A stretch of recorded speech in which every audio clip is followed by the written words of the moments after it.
Oh, g'day there. Okay, I've just repaired my front bumper. The metal frame was all rusted away at the bottom, not rusted away completely. The top part of it was rusty, but yeah, I was able to put that through the sandblaster and put some paint on it. And, yeah, just a quick look at what I've done. Yeah, so these were rusted away as from about here right up to here, completely gone. There's just hardly anything left of it.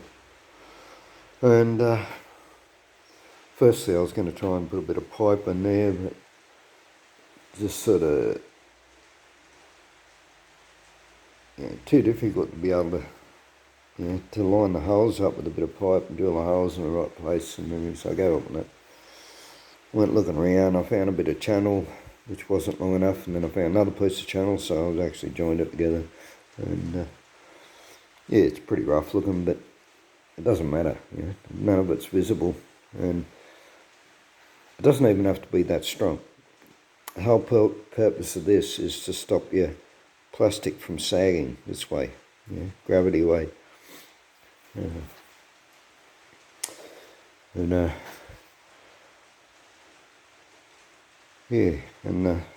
had to go, of course, bigger screws. It must have about probably 8-gram screw or 6 or 8-gram screw in it to begin with. I've gone up to a 10 because they all pulled out as well, and 2 of them, they still weren't big enough, and I didn't have any bigger screws, so I've just dropped some plastic glue down the hole, screwed the screw into it, and when that sets, it'll hold.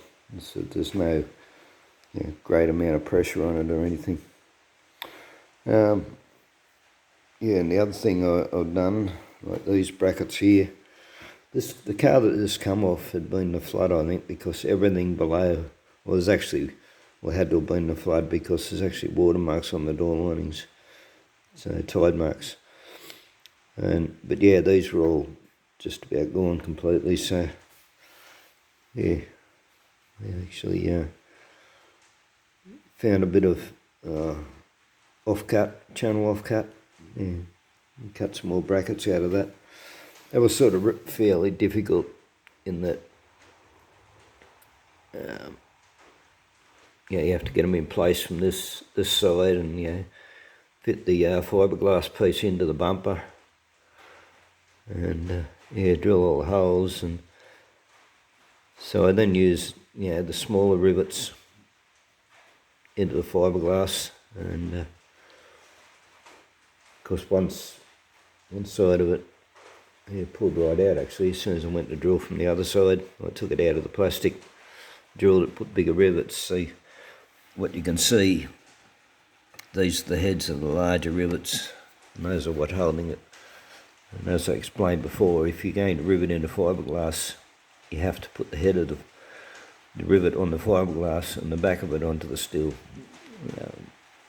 because it just doesn't hold. But as I said, held it in place long enough to drill it from the other side once I took it off and put the bigger rivets in. So got all them back in place. The other thing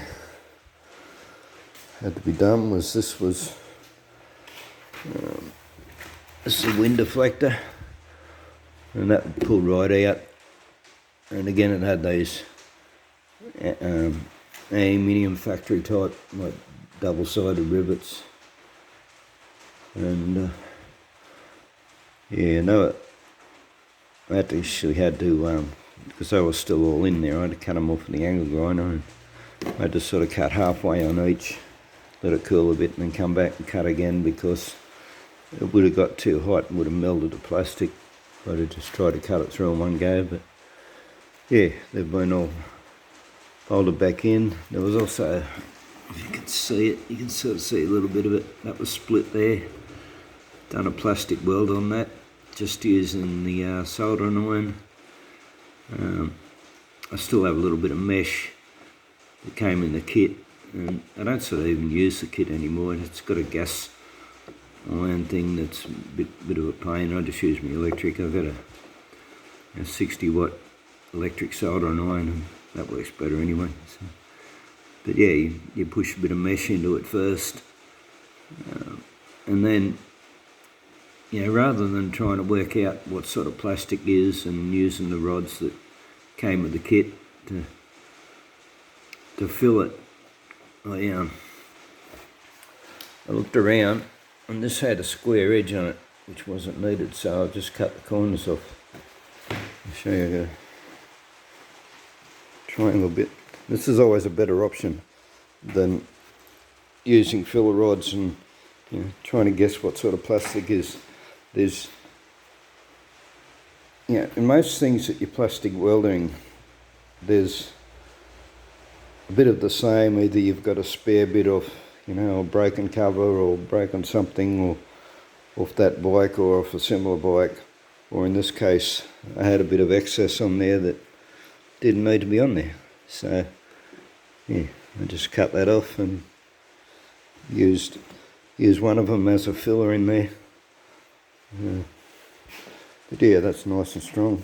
Having the mesh in it, it won't split again. And this, well,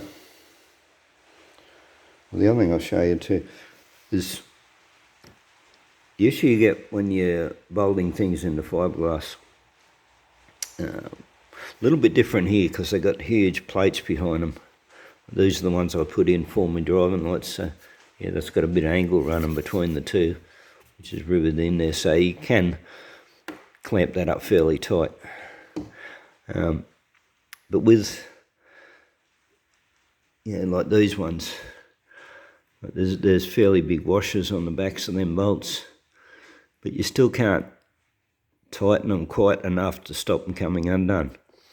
And down here, you can't go any more than hand tight. Like, yeah, I've actually got a socket, an 8mm socket that goes on a screwdriver handle, and the amount of pressure you can put on the screwdriver, that's about the maximum you can do on a plastic fitting, which is not really enough to stop it coming undone. And what I probably should have used is nylock nuts, but I didn't have any, didn't want to go into town and buy any. So this is the other thing I've done, if you can see it, but yeah, there's just a drop of plastic glue on the end of each bolt, on these ones as well. And see the plastic there. Actually, I haven't done these ones. I should do them as well. I just noticed it. And actually, I have done them. I just missed that one. Can't put them in. But yeah, it doesn't take much to stop them coming loose, you know. So that little drop of glue that's on the end of it is enough to stop it coming loose. So, yeah. And yeah, so you can get the screws underneath, where there used to be rivets, but yeah, none of that matters because none of it's visible. Yeah, unless you want to put your head on the ground and look up towards it, you can't see any of that. Yeah, so it's all well out of view.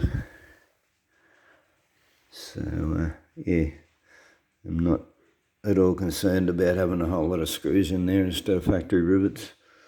So yeah, but yeah, and I made this point in the previous video too when I was talking about the driving light mounts. This piece is currently missing off the front end that's on my car, and given I had the same issue on another vehicle years ago, it had a panel missing underneath which directed the air up into the radiator, and this whole piece, including this back panel, was all missing off mine and got broken off. And without that, the air that's coming under there is just going straight under the car. So you really need this piece to deflect your air up into your radiator. So yeah, just something to keep in mind. And, yeah, and if you watched the previous video about the the driving light mounts. I said I'm going to put them temporarily on that other one just till I get this front end all painted up and on the car, but because they are going into plastic plugs on the other one, the original plastic plugs, so these have got 8mm bolts with plates behind them, so I can, the bracket for the driving light will be plenty secure against that.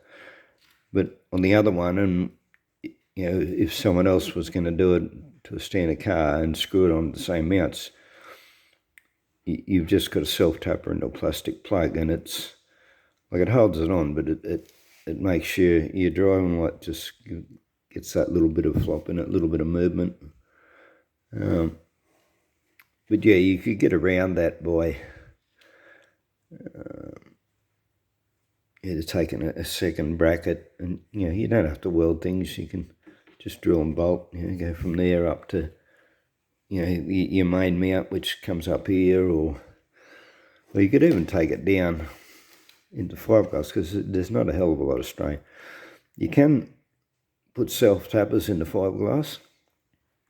However, once you damage fiberglass in any way, once you separate the fibres, it becomes extremely weak. And like you could screw a self-tapper in that, and it wouldn't take that much pressure to pull it out again.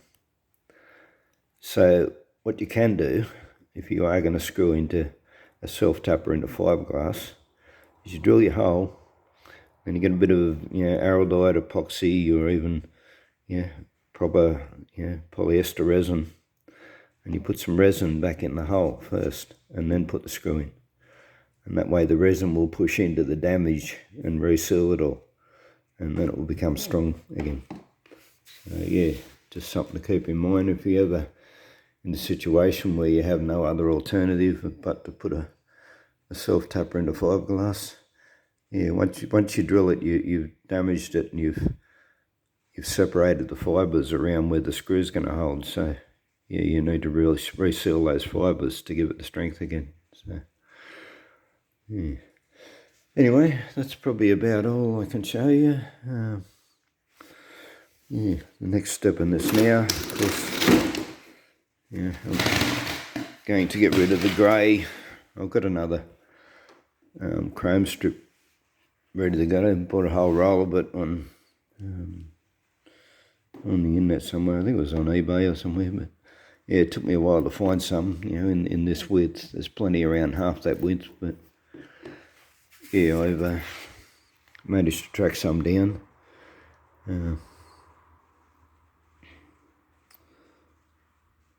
Probably got the company on the bag actually, but anyway, getting to what I was going to say, I'm going to paint this grey. I'm going to paint it with the original green. So that's the next step now, is to get this whole thing rubbed down, and I'll go over the paint with some 180 and primer it. The plastic itself, 180 is a bit coarse.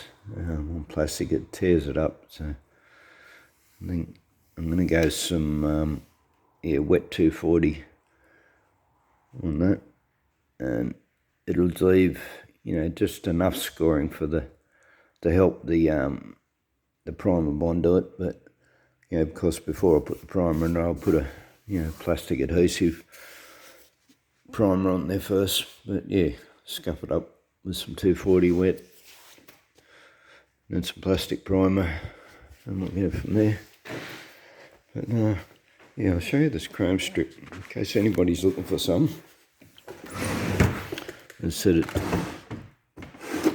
took me a while to find it, so hopefully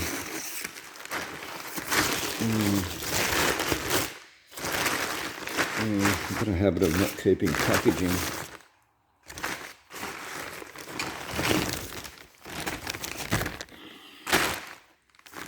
Like this.